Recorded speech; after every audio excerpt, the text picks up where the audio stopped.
Hi. I'm Josh. I'm Paul. I'm Dayton. And today, guess what we're reviewing?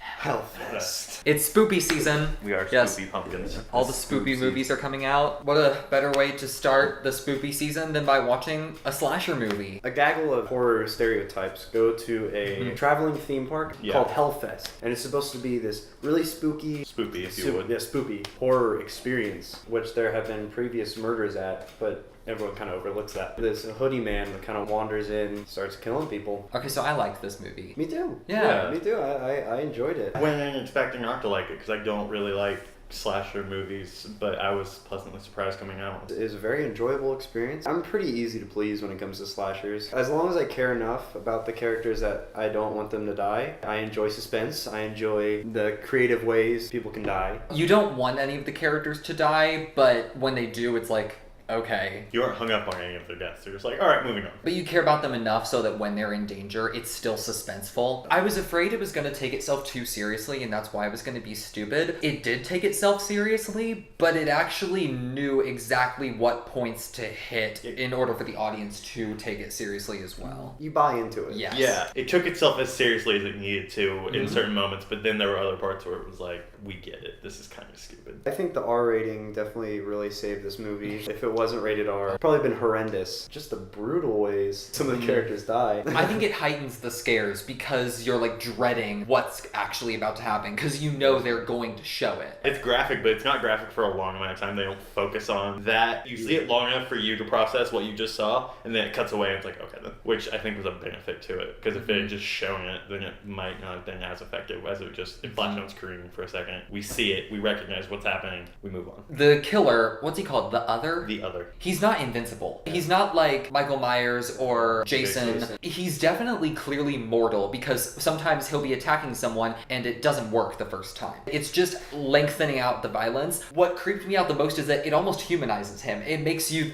realize, oh wait, this is a person. In a way, it makes it more horrifying that it's not necessarily this unstoppable force. This is just a normal person that is just like, I just want to go kill him today. I also thought the characters were smart enough for the movie that they were in. That one girl, the lead female. Grade school. I guess. Yeah, Grade school. She starts noticing the weird guy, and everyone else, understandably, is like, yeah, but it's a creepy place that we're at, and so obviously he's gonna be weird. They behave as rationally as you expect them to be. They're real enough people. We're going to spoilers. Go to the time code at the bottom of the screen if you want to avoid spoilers for Hellfest. 3, 2, 1.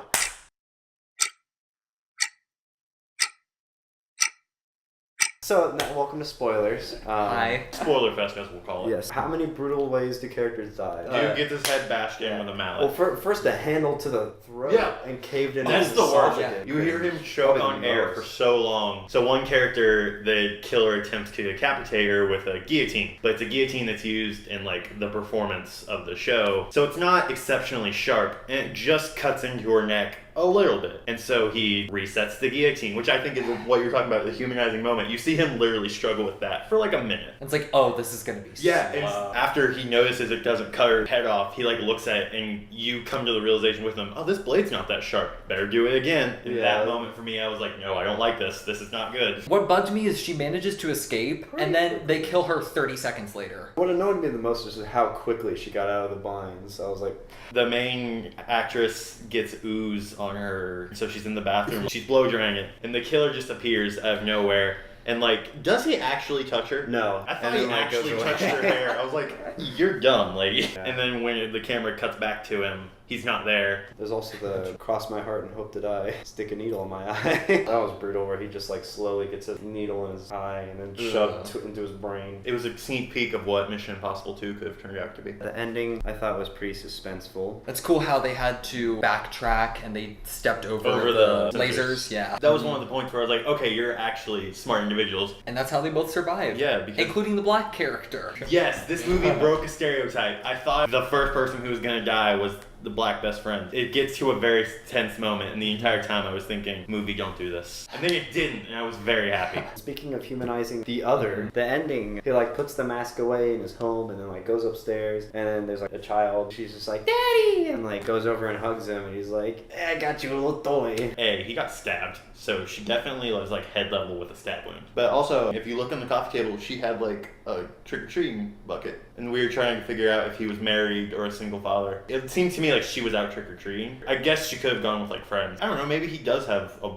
wife at home. Yeah. Like, I'm gonna kill some people at Hellfest and then get her a toy. Because he's a good parent. It's supposed to parallel like Gavin when he can't get a toy. Maybe he couldn't get a toy, and so when he's like, I'm just gonna start killing people and steal their toys for my daughter. He's just Amazing. really bad ring toss. Sequel. That's it. The sequel's But- just him like a montage of ring toss. We never find out who he is or You never why see who he's it is. doing We it. can see his face. I think that makes it creepier. From the information we've been given, it seems like his motivation is just that he wants to be scary and he wants to feel powerful. Yes. And he's probably feeling trapped in this suburban life of being married and being a father. And he just needs to get that out somehow, and so murder. I enjoyed his motivation because it was simple. Didn't need a long explanation of why he's the way he is. It's just wants to be scary. Kills people who don't think he's scary. Set design was pretty cool too. It was. Yeah. No two mazes were alike. Yeah. I've never really been to any of those Halloween festival type places, so it's like I don't know if that's something that is actually in practice or if this movie is like, this would be cool because they would be very cool. Should we go to final verdicts? Yeah, let's do it.